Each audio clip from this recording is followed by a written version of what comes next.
Hello everyone. So in this video, we will have the continuation of our discussion about elements. So far, we are done with the group zero elements, which is also called the noble gases. So we have discussed already helium, argon, neon, krypton, and so on. And then we also started with the group 1A elements. So again, the other name for group 1A is alkali metals. So they are also called alkali metals because they form alkaline solution when they react with water. So the members of the group 1A elements are we are done with hydrogen, and then we are also done with lithium and sodium. So for today, we will have potassium and the other members of the group 1A elements in the periodic table. So when you say potassium, its symbol is K, which means kalium. So let me write its screen. Again, the symbol for potassium is K, which stands for the word kalium. It means potash or potash. Yan, potash yung meaning niya, pinagdugtong we have the potash. When you say potassium class, this one is a very important element in the human body. Actually, it's the most abundant intracellular cation. So pag sinabing intracellular cation, it's positively charged and um, it is most likely found inside the cell. So intracellular means inside the cell. Now, bakit ko sinabing this one is a very important element inside the body? Because it is because potassium is used for muscular contraction. So, pag kulang ng potassium yung ating body, it will lead to a condition called hypokalemia. Again, it's called hypokalemia, wherein um, the patient or the person suffering from hypokalemia will suffer extreme weakness and severe muscle paralysis. So, yun yung symptoms or signs na makikita sa taong may hypokalemia. So, kailan ba nangyayari na ang tao ay magkakaroon ng hypokalemia? Um, we have patients na nagkakaroon ng hypokalemia because of burns, yung mga third degree burns, ganon. And at the same time, most patients are actually suffering from diarrhea. So kapag extreme yung pag-lose natin or yung extreme yung bowel movement natin, syempre may movement and kasali si potassium sa ilalabas natin. Therefore, it will lead to um, deficiency in potassium in the body. So again, the patient will experience muscle weakness and paralysis also. So again, the fruit that has the highest potassium content is avocado. So it's not the banana, it's avocado. Aside from that, potassium can also be used as diuretic. So pag sinabing diuretic, it means it's an agent na nagkukos ng urination. So para malabas natin yung ibang extra fluid natin sa ating body. So that's the importance of potassium. Now let's discuss the compounds of potassium. Let me clear this first. Okay. So one compound of potassium is called potassium acetate. So that's KCH3COO. So um, as mentioned, potassium can be used as diuretic. Thus, potassium acetate is used as diuretic. Pwede siyang pampaihi. And at the same time, ginagamit siyang urinary alkalizer. So pag sinabing urinary alkalizer, it will make the urine alkaline or basic. So pwede natin siyang gamitin as antidote if ever the person is experiencing poisoning from an acid. So para malabas natin yung acid, sobrang acid sa body or acid na nainom ng ating patient, pwede natin gawing basic yung urine para magkaroon sila ng reaction. The reaction is called neutralization. And then, remember na kapag magkaroon ng reaction si acid and si base, magbibigay siya ng salt and water. And kapag na-form na si salt, it will be easier for us na malabas siya through the urine. And then aside from that, since potassium acetate is a basic substance, this can also be used as an antacid. So remember, antacid is anti-acid. So pwede siyang gamitin for those experiencing hyperacidity or yung GERD na tinatawag. GERD is gastroesophageal reflux disease. In layman's term, we call it heartburn. Aside from potassium acetate, we also have potassium bicarbonate. So this one is, this has similar use with the sodium bicarbonate. So remember, sodium bicarbonate, it's also called baking soda. Ito, potassium bicarbonate naman, but it has the same use. We have antacid also and carbonating agent. So pag sinabing carbonating agent, yung gamit natin to is pwede siyang gamitin to make our carbonated drinks, yung mga soft drinks natin. At the same time, if we want to make an effervescent preparation. Diba, pag sinabing effervescent preparation, ito yung preparations natin sa market na yung drug natin naka-tablet. Before mo siya inumin, kailangan mo siya ilagay sa water para siyang maging juice, and then ayun, pwede na siyang inumin. So after that, we also have potassium bitartrate. So that's KCH4H4O6. Other name for our potassium bitartrate is cream of tartar. And let me add, meron pa kasi siyang ibang name. Sulat ko na lang siya sa screen. It can also be called Cremor or Argol. Ayan. Argol. Sige. So, anong gamit ng compound na ito? So, this is used as a laxative which is actually insoluble in water. Hindi mo siya pwedeng tunawin sa water, but nevertheless, it can be used as a laxative. So, pag sinabing laxative, ito yung ginagamit natin na drug para sa mga constipated na tao. Yan. Next, we also have potassium bromide, which is used as a depressant. So always remember, kapag yung compound natin ay merong bromide, yung gamit talaga niyan is depressant. So actually, potassium bromide is our oldest anti-seizure agent. So ito yung oldest natin na ginagamit na para sa seizure or doon sa mga merong recurring seizure, we call it epilepsy. Yan. So, next, we have potassium carbonate. Ayan, potassium carbonate is also known as potash, but it can be also called salt of Peter. Salt of Peter, pearl ash, and we have salt of wormwood.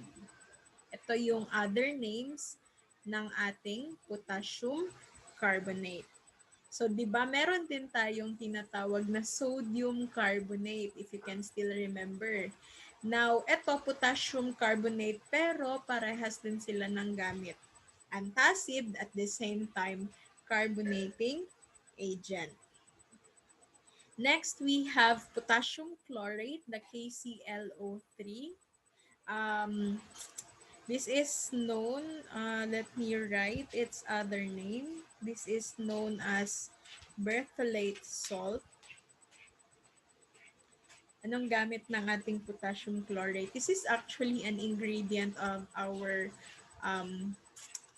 toothpaste, mouthwashes, and gargles. So, um, sa mouthwashes, meron, sa toothpaste, mouthwashes, and gargles, ang gamit niya actually is, deodorant. So, meron siyang deodorant action kapag kasali siya sa content ng ating toothpaste, mouthwashes, and gargles.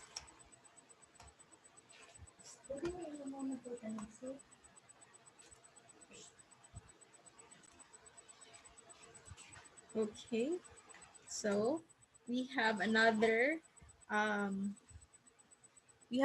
compound here. We have the potassium citrate or the K3C6H5O7 na ginagamit nating diuretic.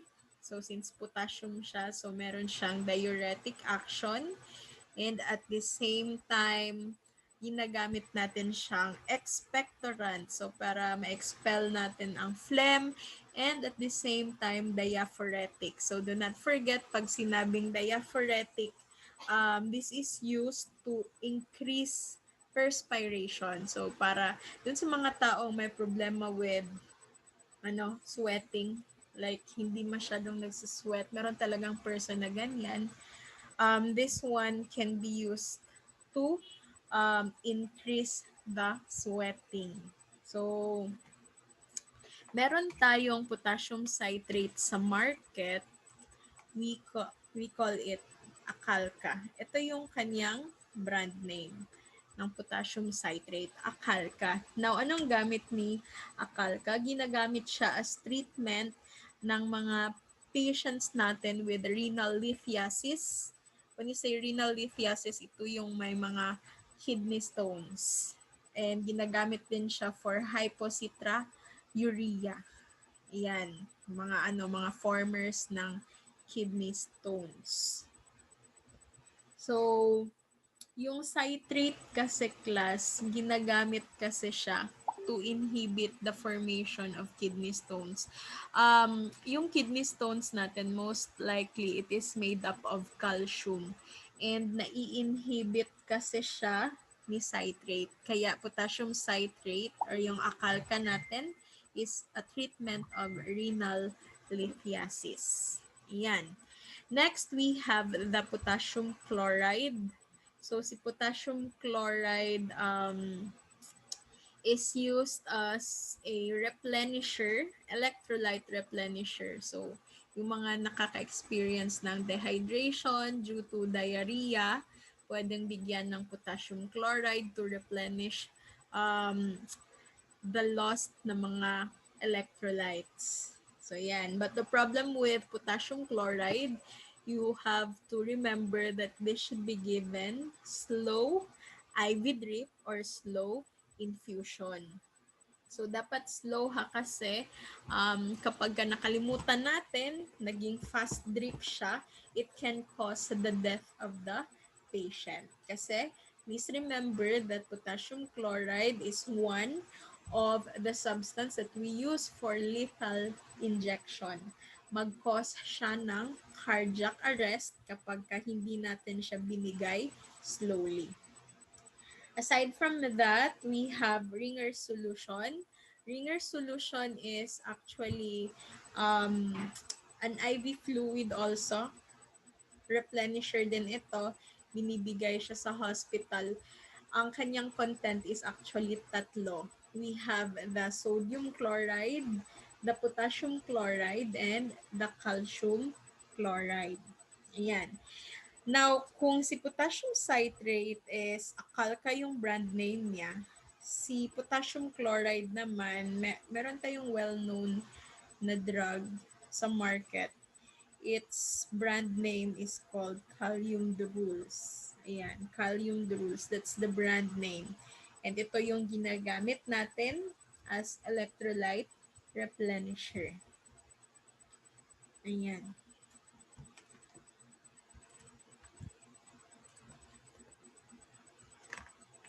So next, we have the potassium hydroxide, which is also known as the caustic potash or the lye potash. So ano ang gamit ni potassium hydroxide? This is used as a saponifying agent, meaning ginagamit siya to make soap. And to be exact, kapag ito yung ginamit natin to make soap, you will obtain a soft or a liquid soap. Yan. So, saponifying agent siya. But please do not forget that potassium hydroxide is very corrosive. So, it can cause burning sa skin if magkaroon ng contact. Next, we also have potassium iodide or the Ki. So, anong gamit ni potassium iodide? This is used as an expectorant and at the same time a solubilizer of iodine.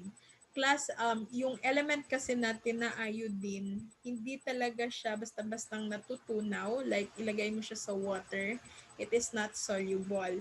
So, for us to make it soluble, pwede tayong gumamit ng mga solubilizing agent like potassium iodide. So, sa chemistry, bakit siya nagiging soluble? Kapag kasi you have iodine, so remember iodine is a diatomic molecule, kaya I2. And then, pag nilagyan mo siya ng potassium iodide, it will result to the formation of, wait lang ha. It will result to the formation of iodide ion. And itong triiodide ion is soluble sa water. So ngayon, pwede mo nang ma-dissolve si iodine sa water. Now, aside from that, potassium iodide is also used as an antifungal. Ayan, ginagamit natin siya as antifungal, specifically for sporotrichosis. Sporotrichosis. Or ito yung tinatawag nating rose gardener's disease. Rose gardener's disease caused by a fungus. Ang name ng fungus is Sporothrix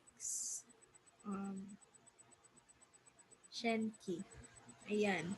So, bakit siya? Rose gardener's disease kasi itong fungus na ito is found sa soil and then syempre, di ba may thorn yung ating rose na once ma-prick, magkakaroon ng sugat and that will be an entry point for the fungus to enter sa body and mag-cause ng infection.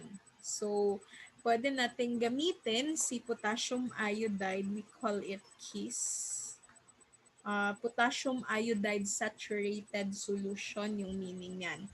KISS, potassium iodide saturated solution. Ito yung ginagamit natin as an antifungal agent. Yan. So, kaya lang may problem tayo with potassium iodide kasi it can cause allergic reaction called iodism. So this is for potassium iodide ha. Again, it can cause an allergic reaction called iodism and yung antidote natin for iodism is NSS. So pag sinabing NSS, that's normal saline solution. Sodium chloride. Ayan. Or normal saline solution. So again, that's potassium iodide.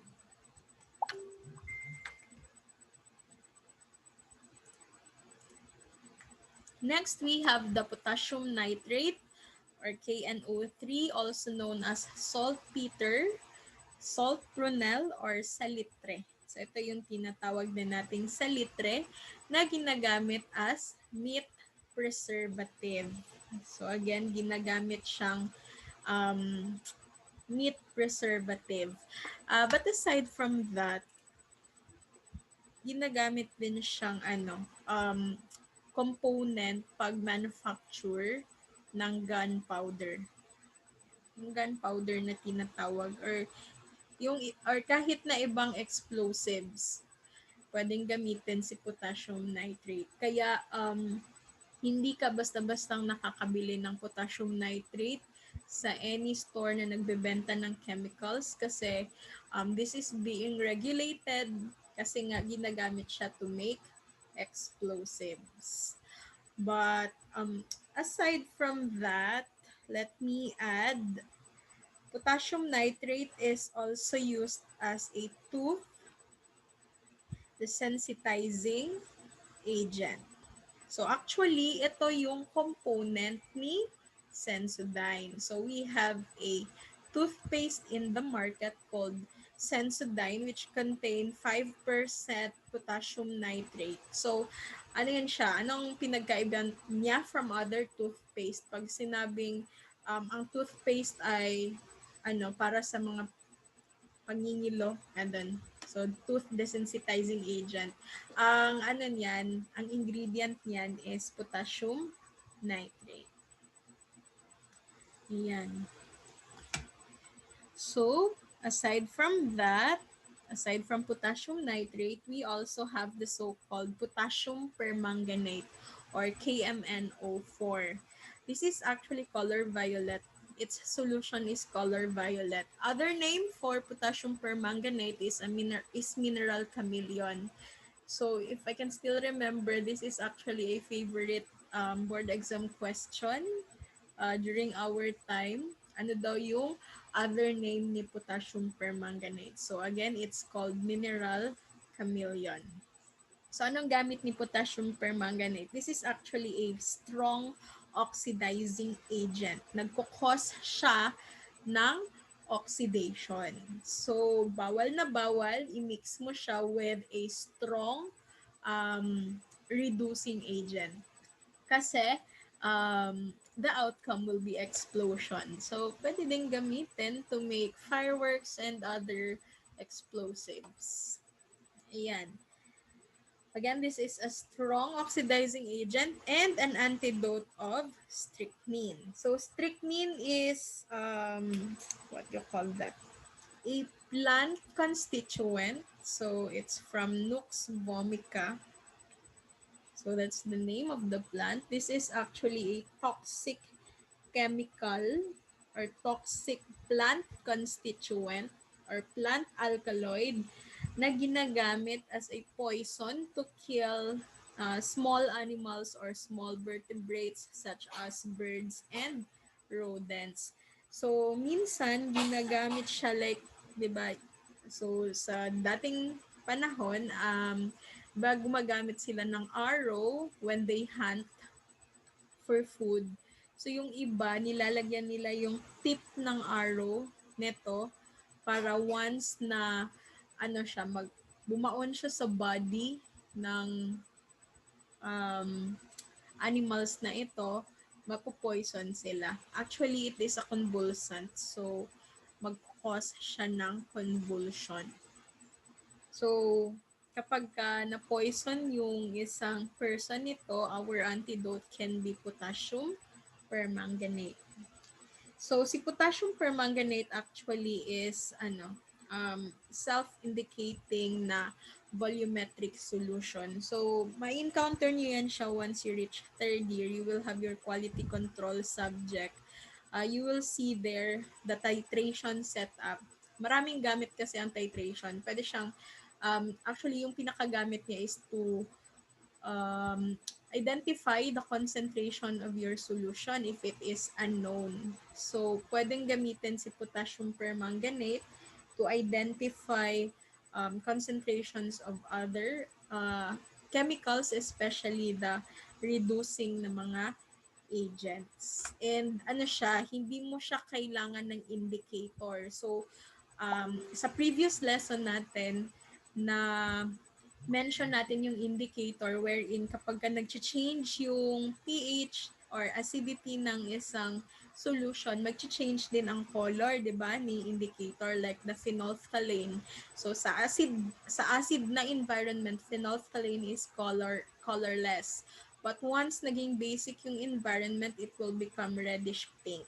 So si potassium permanganate can also be used as an indicator. Actually, self-indicator siya kapag ginamit mo siya sa titration, hindi mo na need gumamit ng another indicator. Kasi siya mismo ay isang indicator. Kapag na-reach niya na yung certain equivalence point na dapat ma-reach, siya mismo yung mag-change ng color. So yan ang potassium permanganate. Next, we have potassium sodium tartrate. That's KNaC4H4O6, also known as Rochelle's salt or salsignet. So, ginagamit siyang laxative or cathartic para sa mga constipated, and ginagamit din siyang sequestering agent. So, pag sinabing sequestering agent, this can also be called chelating agent. Ano bang gamit nila nito? Pag sequestering agent, ginagamit siya to make a complex with metal para makuha mo yung metal, or para yung metal sa solution mo ay hindi magkaroon ng reaction kapag mag-add ka ng another chemical. So actually, ito yung ginagamit nila, yung mga chelating agent or sequestering agent, para doon sa tinatawag nating water hardness. Ang ibig sabihin ng water hardness, yung water kasi natin, di ba, may mga minerals dyan, like magnesium, potassium. Now, if you want to get rid of those metals or those elements, dagdagan mo lang siya ng chelating agent, makukuha mo na yun, and you will obtain a pure water. Ayan. Again, chelating agent yan. So actually, yung metals na makikita natin sa water, yan yung dahilan bakit, 'di ba, you have sa bahay ninyo, heater. And then pag nag-heat kayo ng water, after some time you will see na merong mga puting bagay na dumidikit doon sa surface ng inyong heater. So yun actually yung mga minerals sa water. We call it hardness, water hardness, mga minerals na nasa water. Yan. Next, we have sulfurated potash. We have K2SX, K2S2O3. So this is actually a mixture. So combination siya ni potassium polysulfide, ayan, polysulfide, and potassium thiosulfate. So, ingredient siya ni white lotion na ginagamit natin for psoriasis. So, again, ginagamit natin siya para sa mga may skin disease called psoriasis. So, di ba pag psoriasis, it's an autoimmune disease. So, wala naman talagang dahilan. I mean, it's not caused by bacteria or other microorganisms, mga fungi, ganon. But it's the immune system of the person. Yun yung autoimmune disease, and that's psoriasis. I-attack niya yung ating own immune system can attack our own body.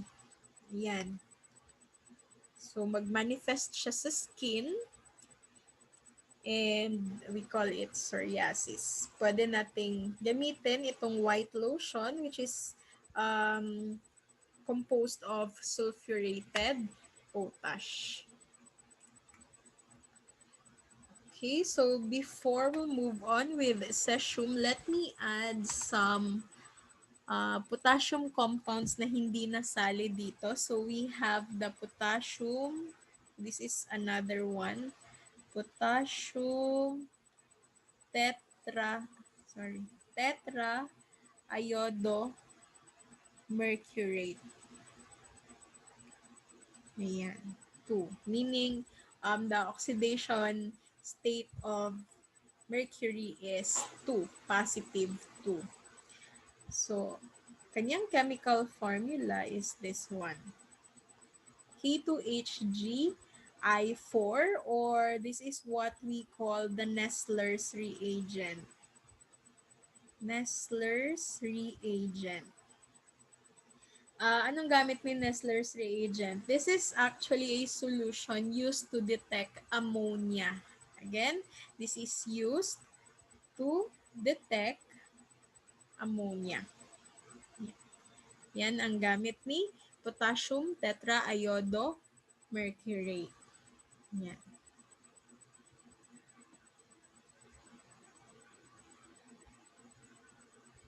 So, we have, that's for potassium.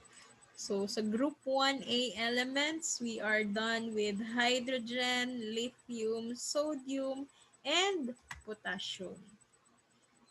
So, now let's move on to another element. Sa group 1A, we have the cesium or the CS. So, this element actually is yung behavior niya is very similar to that of the potassium. Actually, parehas din siya ng reaction with rubidium. So, parehas yung kanyang behavior or yung mga properties niya with potassium. And this is the first element discovered using the spectroscope. Again, this is the first element discovered using a spectroscope. Pero ano ba yung gamit ni cesium? So si cesium class, ginagamit natin siya as a catalyst in the polymerization of our resin. Yung resin class, it's a plant constituent. Makukuha natin yan siya sa plant, and if we want to get it and we want to polymerize it, i-process natin yung resin na nakukuha natin sa plants, we can use cesium. And then we only have one compound for cesium. That's cesium chloride. And ginagamit siya in the centrifugation to separate protein and nucleic acid. So I believe sa laboratory, you have discussed some laboratory apparatus including the centrifuge. So si centrifuge is, it's a machine. So inside the machine, you can place the test tubes containing your solution. And then pag ipasok mo na siya inside, iikot yun. And then after niyang umikot for, depende ikaw kasi magsiset ng time, magkakaroon ng separation yung components mo ng iyong mixture. And ito, si cesium chloride, ina-add siya doon sa solution and then i-centrifuge. Pero ginagamit lang natin siya if we want to separate protein and nucleic acids. Yan. That is cesium. So, eto, si ammonium class, actually hindi mo siya makikita sa periodic table because this is not an element. This is actually a polyatomic ion.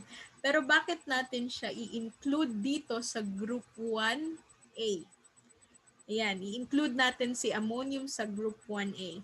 Kasi ammonium is called hypothetical alkali metal, or pwede din siyang tawaging pseudo, wait, let me write it na lang.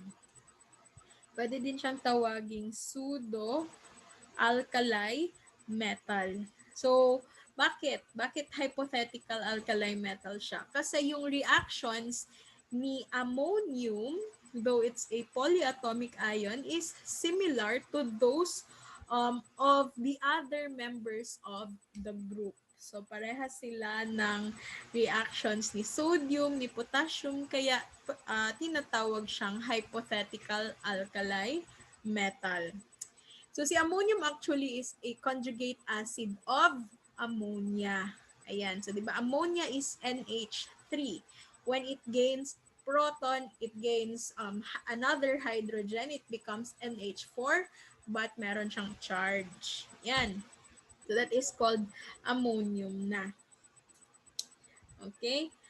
So, Si ammonium class, so di ba sabi ko, ang kanyang properties are the same with other elements in the group like potassium. So, almost the same din yung kanyang gamit. So, we have there the diuretic, and then we have the expectorant, and it can also be used as an anti-cariogenic agent. So, ano siya ha?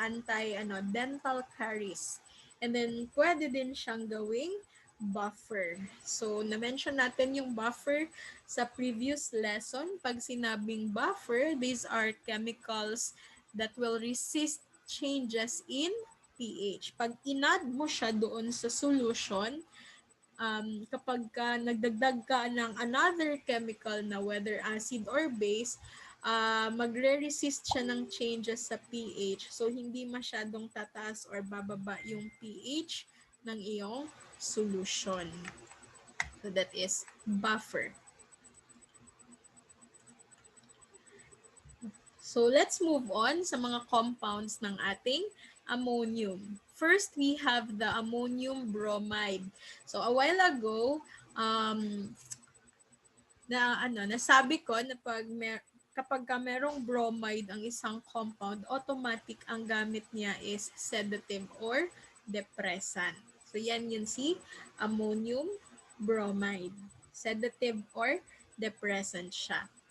Another compound of ammonium is ammonium carbonate. That's NH4 2CO3, or this is what we call the sal volatile or volatile. And then we have the hartshorn. Hartshorn, let me add, meron pa siyang other names. We have the Preston salt. Pwede din siyang tawaging Preston salt or Baker's ammonia. Yan. So, anong gamit ni ammonium carbonate? Pwede din siyang gamiting expectorant or respiratory stimulant. Yan. Yung ginagamit, pwedeng ilagay sa cotton, and then, kapag nawalan ng malay ang isang tao, ayan, pwede siyang gamiting respiratory stimulant. Kasi may amoy naman talaga itong ammonium carbonate. Yan. And then, this one also is an antacid and ingredient of aromatic ammonia spirit. Again, it's called aromatic ammonia spirit. Add mo siya doon, component siya ni aromatic ammonia spirit na ginagamit natin to make the,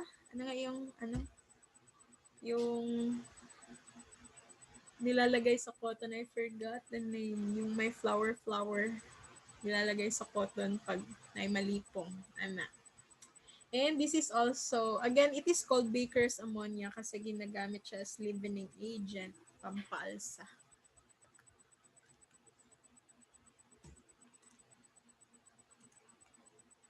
Next, we have the aromatic ammonia spirit. Ito na yon, aromatic ammonia spirit. So, other name niya is spirit of sal volatile and spirit of hartshorn. So, ito yung respiratory stimulant natin para doon sa mga nawawalan ng malay. Next, we have the ammonium chloride. Ayan. Other name is muriate of hartshorn. Pwede din siyang tawaging muriate of ammonia or sal ammoniac. So, ginagamit siyang diuretic, pampaihi. Pwede ding expectorant and urinary acidifier. So, this is not the same with the potassium citrate. Yung potassium citrate kanina, di ba, siya? Urinary alkalizer. It will make your urine basic or alkaline. This time, si ammonium chloride will make your urine acidic. Ayan.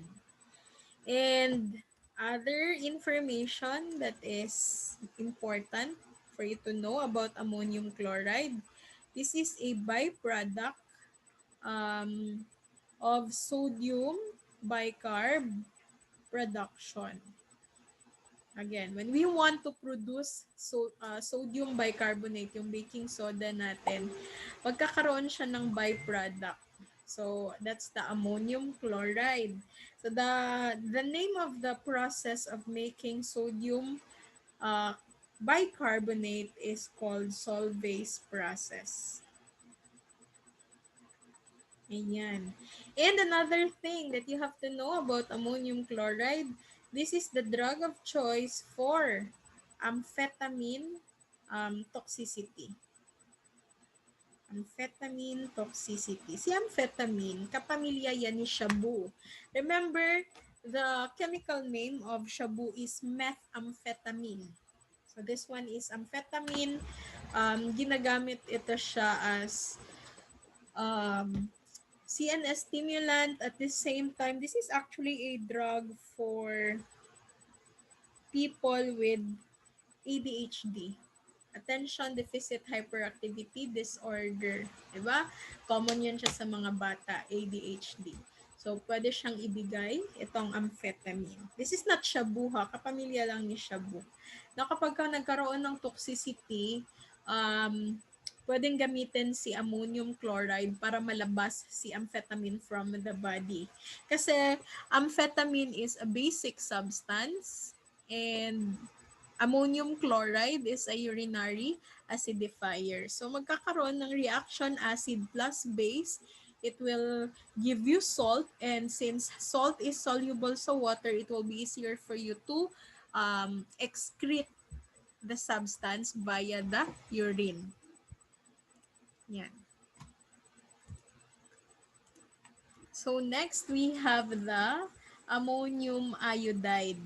So this is also used as an expectorant, and since meron siyang iodine sa kanyang structure, then it can also be used as a source of iodine or iodide, and pwede din siyang antifungal just like your potassium iodide.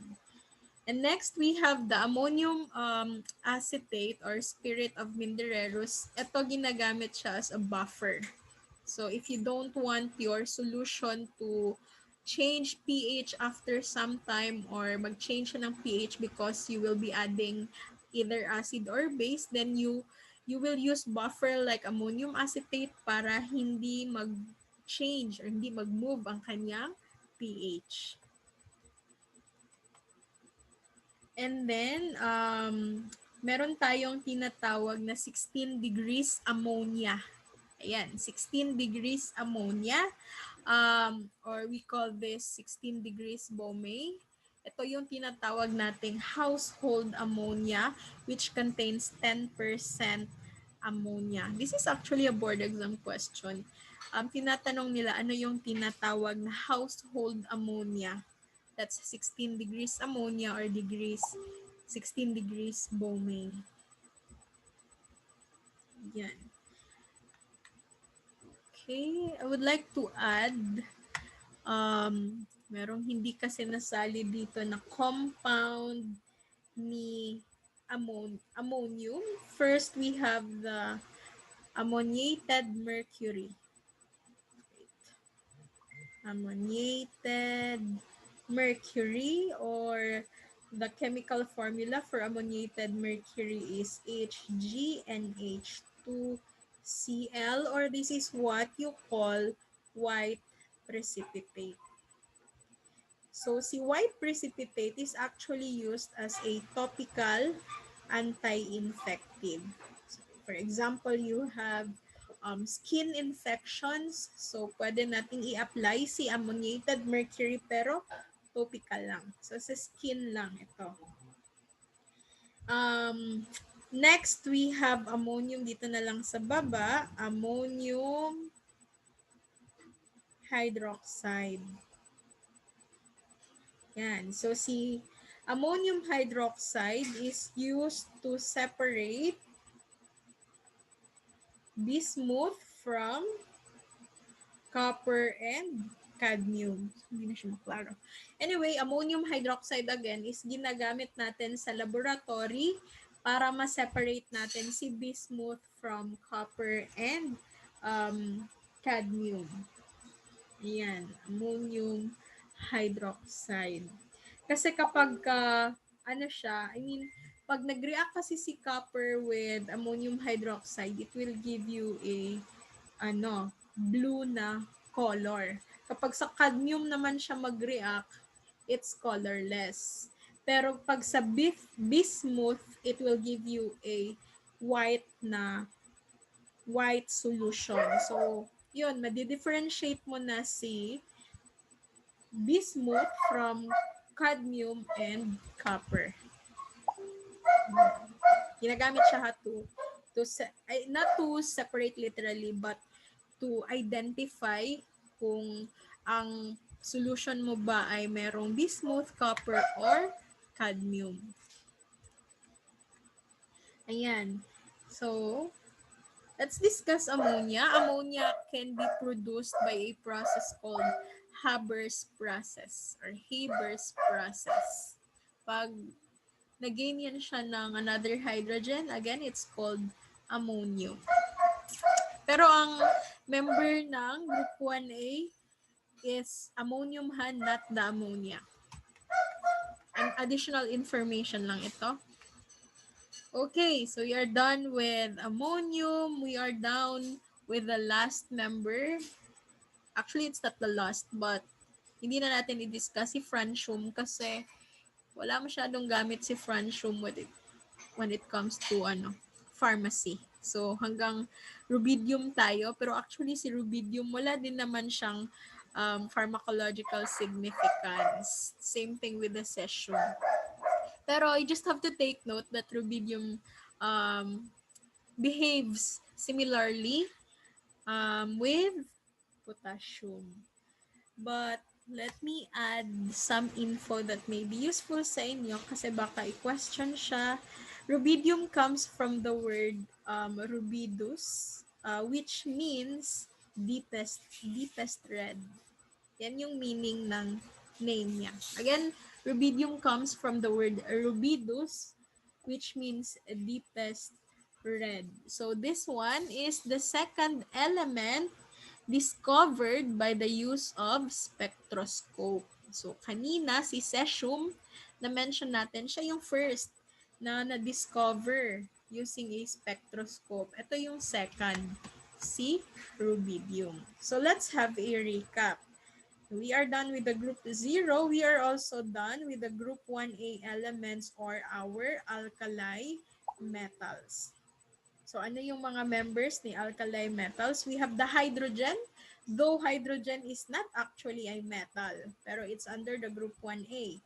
And then we have the lithium, sodium, potassium, potassium, cesium, rubidium, and then actually francium should be included, but let's not talk about francium anymore. And then we have the so-called hypothetical metal. So that is your ammonium. So do not forget it's ammonium, not ammonia. Okay, next let's discuss the bridge elements. So meron tayong tinatawag na bridge elements in the periodic table. We also call this diagonal elements. Bakit sila tinatawag na bridge elements? Kasi they found out na yung first member of the family can be quite different from all the other members. Again, yung mga first members ng ating mga groups, di ba naka-group yung mga periodic table natin. Hindi sila most likely kagaya yung mga first elements on top. They behave differently from all other members of the group. So most likely, ang kanilang properties is ay kagaya ng second member of the adjacent group. So kagaya nito. So let's talk about the group 1. So si lithium, actually si lithium can be considered the first member of the group kasi hydrogen naman is not a metal. So si lithium actually behaves differently from the other members of the group 1A element, and ang kanyang property is similar to the second member of the next group, and that is magnesium. So, ang tawag sa kanila, diagonal elements or bridge elements. Again, yung first member ng grupo ay different ang kanyang property and yung property niya is similar to the second member of the next group. So lithium is different and yung property niya is the same with magnesium, which is the second member of the group 2A. It's the same thing with beryllium. So beryllium is the first element sa group 2 natin. And ang kanyang property is different from the other members of the group 2. Group 2A. So ang kanyang property is similar to that of the aluminum. So, group 3 man yan siya. So, di ba, ang group 3A is boron and then aluminum. Aluminum is the second member of the group. Yan yung kaparehan ng property ni beryllium. So, ganun yung kanilang napansin. So, ang tawag dyan is bridge elements or diagonal elements. Yan. So, again, we are done with group 1A. Let's move on sa group 1B. So pag B, diba, it is a transition metal sila.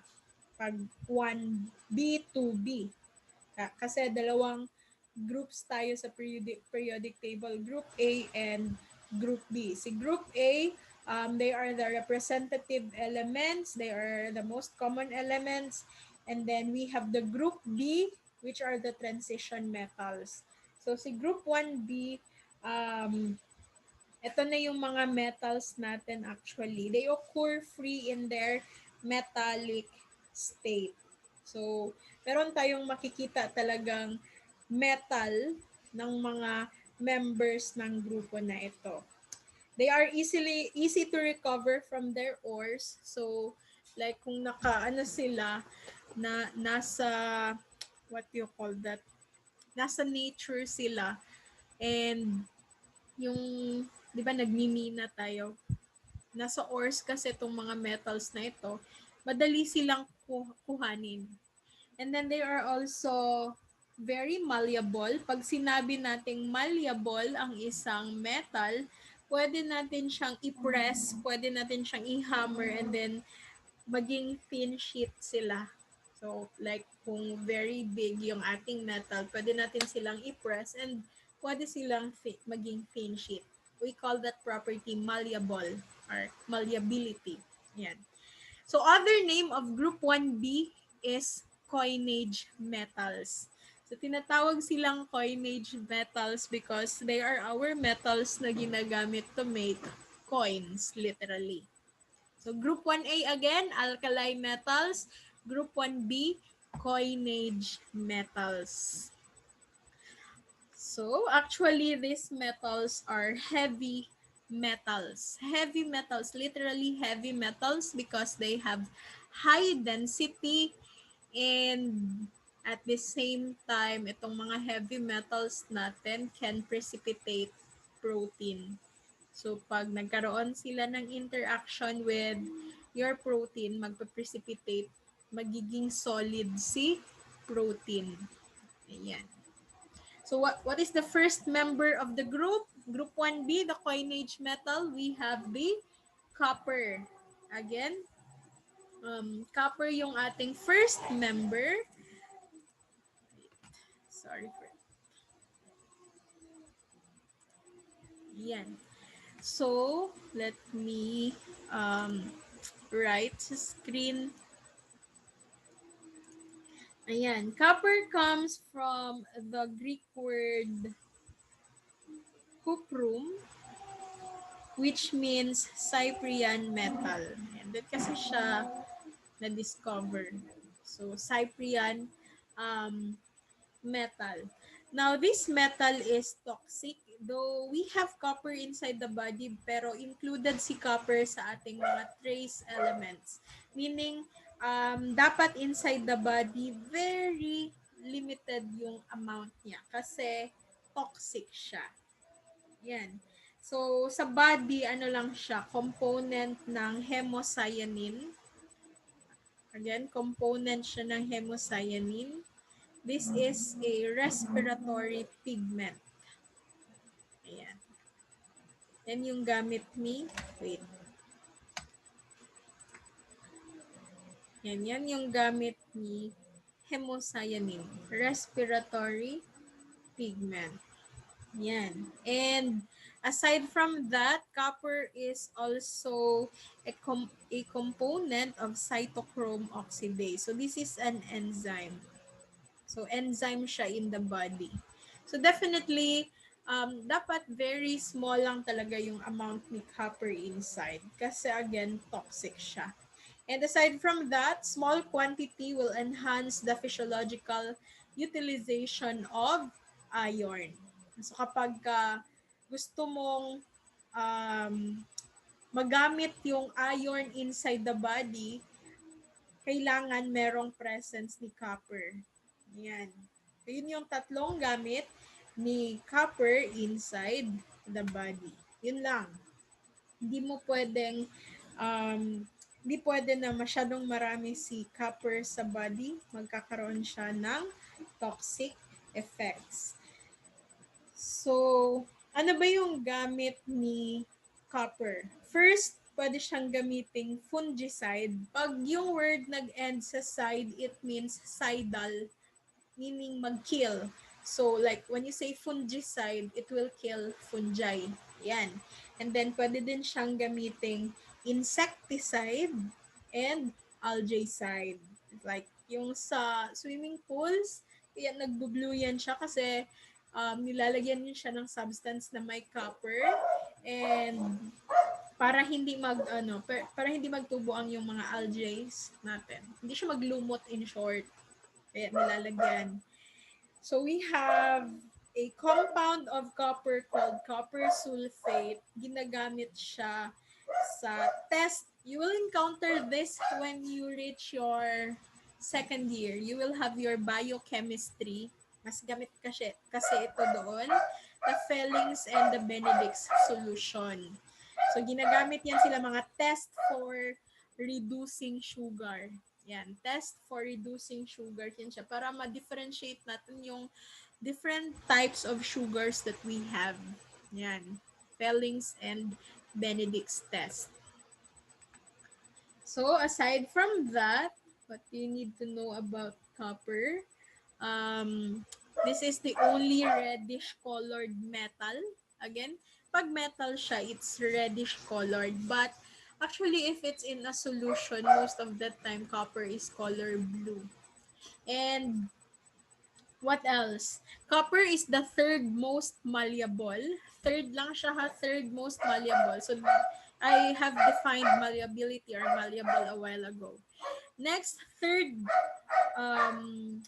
best conductor of heat. Actually, it's not. Let me update this. Third dati, pero now it's the second best conductor of electricity. That is why when you look at our electrical wires, mga wirings natin, meron tayong mga made up of copper. Kasi mag-conduct siya ng electricity.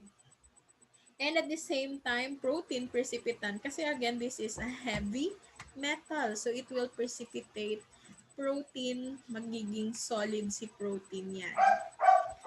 And ayun, na-mention ko na kanina that copper occurs in our respiratory pigment called hemocyanin.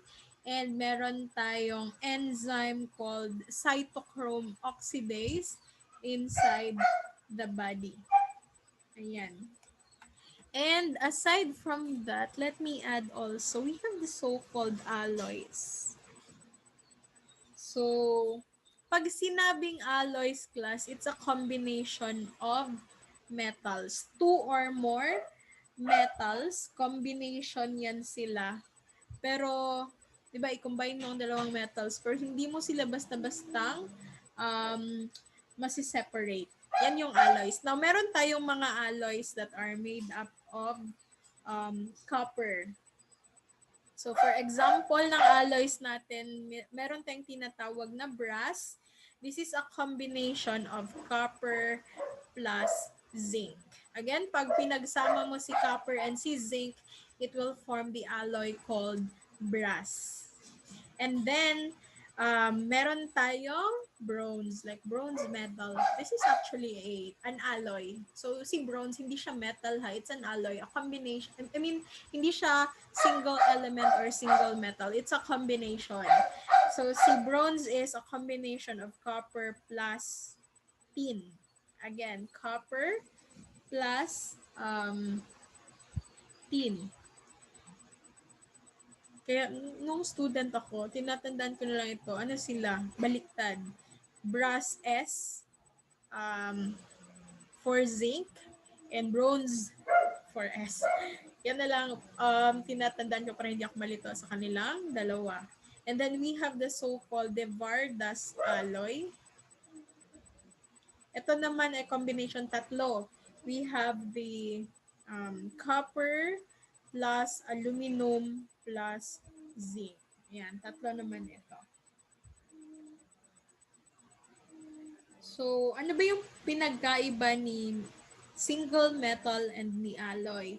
So, first, syempre si single metal is a pure substance and si alloy is a combination of two or more metals. Now, si single or pure metal is found in nature, while itong mga alloys na ito are actually man-made. Man-made ito, yung brass, bronze, and the Vardas alloy and all other alloys na nag-e-exist are man-made. Ano yung advantage of these alloys? They don't easily react with air and water. So, hindi sila basta-bastang na-oxidize, hindi sila basta-bastang um, nagfo-form ng rust or nagtataya. Ayan, yan yung reason bakit gumawa ng alloys. Kaya yung like mga car wheels natin, they are actually made up of alloys. Hindi sila made up of pure metals para iwas oxidation and rusting. Okay? So, nasabi ko kanina, bakit hindi pwedeng marami masyadong copper inside the body. So, this is because magkakos siya ng sakit and we call it Wilson's disease. So, yung iba, Wilson's disease may be present at birth mismo, pero hindi masyadong nakikita yung signs and symptoms not until copper builds up sa brain, sa liver, and other organ. So ano ba yung na-experience ng tao na may Wilson's disease? This is copper poisoning, marami masyadong copper inside the body. So first, the patient will experience fatigue and merong lack of appetite and merong abdominal pain. And then since most likely liver yung maapektuhan, the patient will experience jaundice. Pag sinabing jaundice, ito yung nag-yellow yung skin, yung finger, and then even the eyes, yung white dyan nagiging yellow. And then there will be golden brown eye discoloration. So we call it, wait, let me write it na lang. So this is one of the sign of Wilson's disease. We have, this is Kaiser Fleischering. This is the, golden brown eye discoloration. This is one of the symptoms or the sign of the Wilson's disease. And then there will be edema, meaning there will be building up of fluid sa legs and sa abdomen. And there will be uncontrolled movement of the muscles, or there will be muscle stiffness. This is due to excessive copper in the body. What is our antidote for this? We have the so-called penicillamine. This is our antidote para dito sa sakit na ito. Brand name of penicillamine is we have cuprimine. Yan. So again, hindi pwedeng maraming copper sa body. Let's move on sa mga compounds ng ating copper. We have the copper sulfate. So we have CuSO4. This is pentahydrate, meaning meron siyang 5 water molecules in its crystal.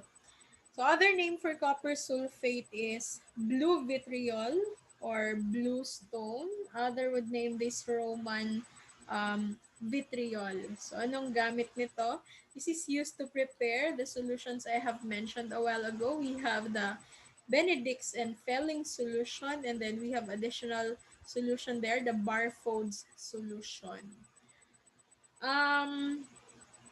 Silang lahat is may encounter nyo when you have your biochemistry kasi mga test natin ito for sugar. Reducing sugar yan sila. So meron tayong two types of Fehling solution, the Fehling's A and the Fehling's B. So Fehling's A contain the copper sulfate, please take note of that. And then Fehling's B contains sodium hydroxide and then the potassium sodium the C4. So we have the tartrate, I guess. Ayan. So ano pa yung ibang gamit ng ating copper sulfate? Pwede siyang antidote for phosphorus poisoning. Kapag ka naman ang nag-cause ng poisoning is marami masyadong na-intake na phosphorus, ayan, pwedeng gamitin si copper sulfate as antidote. Aside from that, this is a component of Bordeaux mixture. So, ito yung nasabi ko kanina na nagkakos na magiging blue yung water ng swimming pool. Ito yung ina-add. This is an algicide and at the same time a fungicide. Yan. Ilalagay sa swimming pool. So, Bordeaux mixture class is a combination of copper sulfate and calcium oxide. Ayan yung nilalagay sa swimming pool. Another compound of copper is copper acetoarsenate. This is also known as your Paris green na ginagamit natin as an insecticide. Pampatay ng insects. So you will see this sa various insecticides we have in the market. Ito na-mention ko to kanina, 2 alloys of copper. The bronze is copper plus tin and then brass is copper plus zinc. Yan. Let me add, meron akong hindi nasali dito. Let me write it na lang. Compounds pa rin ito ng copper. We have the cupric hydrogen arsenite. This is also known as your Scheele's green. Para ma-differentiate lang natin siya from the Paris green.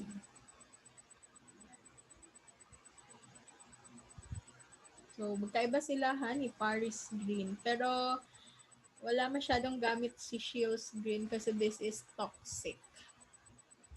And then, another compound, we have the cuprous citrate. Ito naman, ang tawag sa kanya ay Hatchett's. This is H. Hatchett's brown. This is an astringent. So, pag astringent class, it's a protein precipitant. Nagamit sa mukha. Kapag nilagay mo siya sa mukha, yung mga bacteria, yung protein nila, nagpa-precipitate, kaya natatanggal yung bacteria sa mukha. So, at 8%. So, yun lang. Additional, sa copper.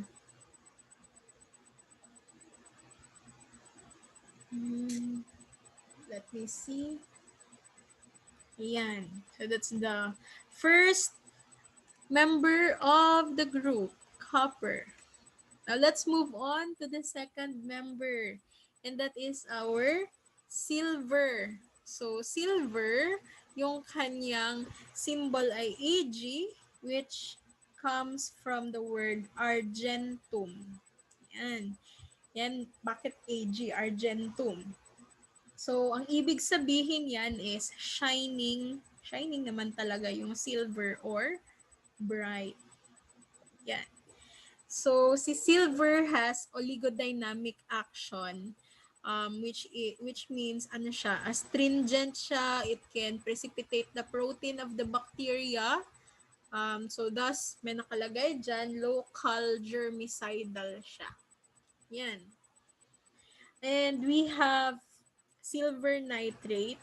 So, ito yung ano, yung nagpapaprecipitate siya ng chon. Pag nakalagay class chon, it means protein. Kasi protein is made up of carbon, hydrogen, oxygen, and nitrogen. Kaya minsan kapag tinatamad magsulat ng protein, nilalagay chon. So, ano na yun siya? Diretso na yun siya. It's protein. So, pag like nilagay mo si silver nitrate sa skin mo, it will cause precipitation of the protein. Wait, let me delete this. So, si silver pwede siyang gamitin class to replace bones as temporary braces para sa long bones and then para mag-close yung mga openings sa skull. Pwede siya actually gamitin si silver. And then we have other preparations ni silver. We have silver sulfadiazine, ginagamit din as germicide. So, pang patay ng mga germs. And then we have mild silver protein, di ba? Again, chon is protein. So, mild silver protein ginagamit natin sa ophthalmology. Ayan. Ginagamit niya siya sa ophthalmology as ano pa rin, topical na germicide. And then we have toughened silver nitrate na ginagamit as cast, parang pampatigas, cast sa sticks, and ginagamit siya as styptic. So, pag sinabing styptic class, ginagamit yan siya to stop the bleeding. Like, kung meron kang wound, ayan, like, ilalagay si toughened na silver nitrate, ayan, magsastop na yung bleeding. So, other informations about silver is this is the second most malleable metal, and this is the second best before. Let me update this also kasi di ba si copper is naging from third naging second. So si silver naman from second before, now silver is the best conductor of electricity. Siya na yung best the best conductor of electricity. Now, kapag si silver ay na-ingest, magkakaroon ng silver poisoning. Silver poisoning is called argyria. Again, silver poisoning is called argyria, and our antidote for silver poisoning is also NSS, the normal saline or normal saline solution. So, ang mangyayari if you have silver poisoning, it will cause darkening of your skin. Magda-darken yung skin mo due to the chronic use of silver. Again, antidote, NSS, normal saline solution. Pero actually, pwede din namang sodium thiosulfate or potassium ferricyanide. Let me write it.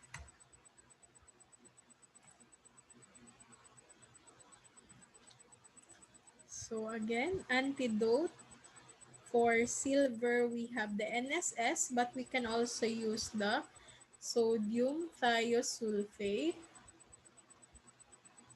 And we have potassium ferricyanide.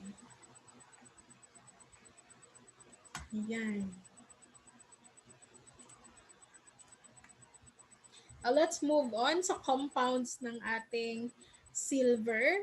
We have the first one, silver nitrate. This is also known as lunar caustic, lapis infernularis, then soluble salt, caustic salt, and the most common, indelible ink. Yan yung ginagamit pag nag-vote ka. Ilalagay sa finger dito. Palatandaan na tapos ka nang mag-vote. Indelible ink. Kasi class, when you have um, pag yung silver nitrate is napunta sa skin mo, magkakaroon talaga siya ng coloring. And yung color na yan is matagal matanggal. So, kaya pwede siya during pag-vote kasi kahit pahugasan mo siya ng hugasan, hindi siya basta-bastang natatanggal. Pero after how many days, natatanggal din naman siya. Pero indelible ink pa rin yung tawag. Now, aside from that, you can also use silver nitrate to remove warts. So, warts class is a condition caused by virus. Virus yung nag-cause ng warts ha. Hindi bacteria, hindi fungi. It's a virus. Now, you can remove that using silver nitrate. And at the same time, this can, dati, pero ngayon hindi nata nila ginagamit, silver nitrate is used to use as an eye wash para dun sa mga newly born babies na yung mother merong gonorrhea. Gonorrhea is a sexually transmitted infection. Magkakaroon, kung sa lalaki, gonorrhea is called tulo. Ayan, tulo, di ba? Magtulo. Kasi literally, may matulo talaga na pus, na nana. That is painful para sa mga lalaki. Sa mga babae, nagkakatulo din naman yung mga babae. Pero, it's asymptomatic. It's not the same doon sa mga lalaki na may pus talaga na lumalabas. Sa babae, wala. Kaya medyo mahirap i-diagnose sa babae. Kasi pag hindi siya naging severe, walang mararamdaman yung babae. Now, paano kung ang babae yung nagkaroon ng gonorrhea and then buntis siya? Kapag nanganak yung babae na yan, napupunta kasi sa baby yung gonorrhea and most of the time, doon siya sa eyes. Sa eyes mapupunta yung gonorrhea. So, kawawa yung baby. Ang ginagawa nila, pinapahida nila ng silver nitrate para mawala yung bacteria na nagkukos ng gonorrhea. Pero, nowadays, they don't really use silver nitrate kasi nga, di ba, nagko-color siya, no? Ang ginagamit na nila ngayon, erythromycin. That's the drug, erythromycin. I hope you are familiar with erythromycin. Next, we have ammoniated silver nitrate, or we call this the Howes solution. So this is a dental protective class. Ginagamit din siya as a desensitizing agent. Sensitizing. Yung pareha sa Sensodyne kanina. So that's dental protective. And then ingredient of Tollens reagent. So si Tollens reagent, sa biochem nyo pa rin yan siya may encounter kasi sa sugar, test for sugar pa rin ito. Si Tollens test or Tollens reagent. And then we have another one, the silver iodide. This is also insoluble. Remember, iodides are not soluble. But this time, this is used as a germicide also. And then meron tayong mga silver proteinates. So combination of silver and protein substances. We have mild silver protein. Ang tawag sa mild silver protein is argyrol. Yung kanyang concentration is 19 to 23%. So sometimes it's 25%. Ginagamit siya as antiseptic for the eyes. Ayan, like if you have eye infection. And padagdag na din, argyrol can be used for vaginitis. Pag yung word class nag-end sa itis, nag-end sa wait ha. Sulat natin. Ayan, pag ang word nag-end sa itis class, it means inflammation, ha? So pag vaginitis, it's inflammation syempre of the vagina. Next, we have strong silver protein or the protargol. Its concentration is between 7.5 to 8.5%. Antiseptic pa rin. Diba pag sinabing antiseptic, it can either kill the bacteria or other microorganisms or pwede niyang i-inhibit ang growth. Pero this time, for protargol, it is used for the ears, nose, and throat infection. And then we have the colloidal silver protein, cholargol. Yan. So, ang kanyang concentration is between 18 to 22%. This is a general germicide. So, we can use this to kill germs. Yan.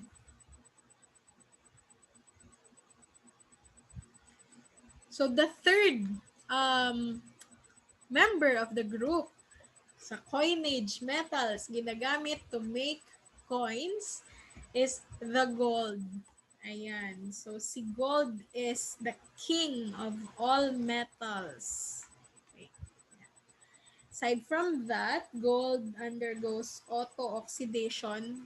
Mag-oxidize lang siya ng sarili niya. And ginagamit siya as treatment for lupus. Lupus is called lupus erythematosus. So, meron tayong preparation which is made up of gold na ginagamit as treatment for lupus. At the same time, treatment din ng rheumatoid arthritis. Meron din tayong gold, di ba? Mahal masyado ang treatment ng rheumatoid arthritis. Merong gold. And then,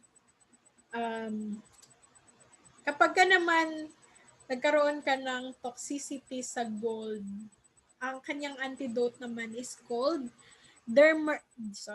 dimercaprol. Ayan, dimercaprol, or this is also known as BAL. Actually, BAL is what do you call that? Abbreviation. This is British anti-lewisite. Yan yung meaning niya ng dimercaprol. British anti-lewisite. Actually, the lewisite metal is your arsenic. Si arsenic, ginagamit yan siya ng mga professional, mga killers, ayan, for poisoning. So, ang antidote niya ay BAL, British anti-lewisite. That's dimercaprol, which can be also used if you have poisoning sa gold.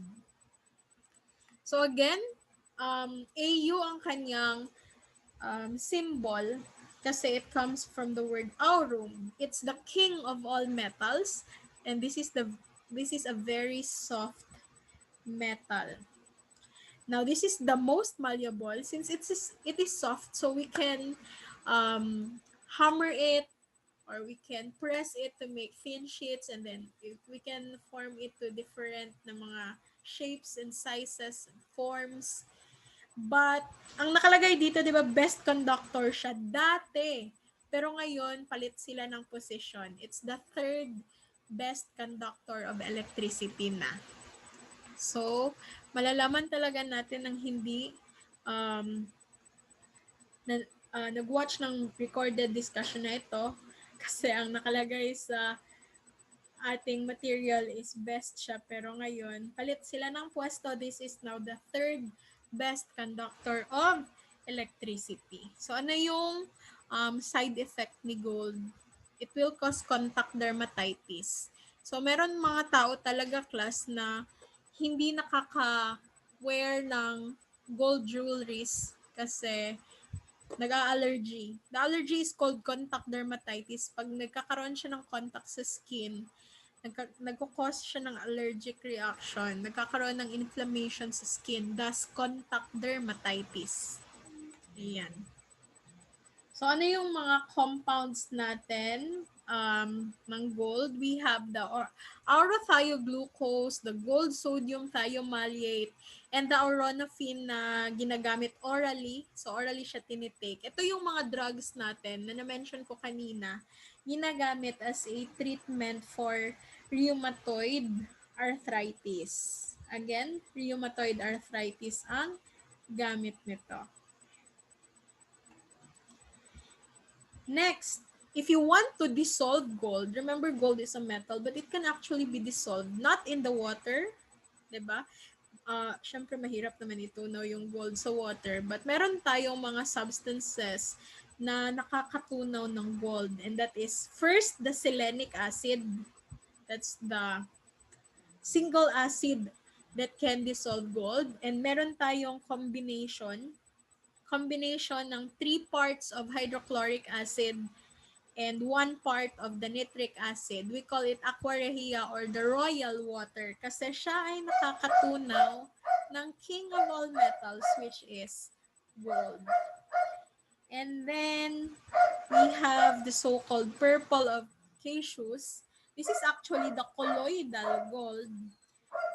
This is a pigment containing gold and stannic acid. Ayan. So,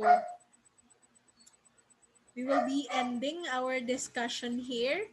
So, ayan, tatlo lang yung members ng group 1A, which is called coinage metals, the copper, the silver, and the gold. So for the next video, recorded video, we will start with the group 2A elements called alkaline earth metals.